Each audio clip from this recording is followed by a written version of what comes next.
మన అగ్రరాజ్యమైన అమెరికాలో వరద బీభత్సం. అమెరికాలో తీవ్రంగా వర్షాలు కురుస్తున్నాయి. కొన్ని నెలల పాటు కురవాల్సిన వర్షం కొన్ని గంటల్లోనే కురవడం వల్ల అక్కడ బీభత్సం జరుగుతుంది. అమెరికాలోని టెక్సాస్ రాష్ట్రాన్ని ముంచెత్తిన వరదలు ఓపొంగి ప్రవహిస్తున్నాయి. 24 మంది మృతి చెందగా సుమారు 20 మంది గల్లంతయ్యారు.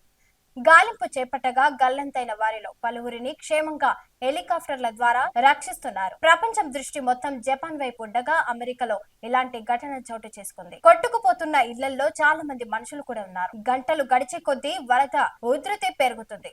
ప్రజలందరూ భయంతో ఉన్నారు.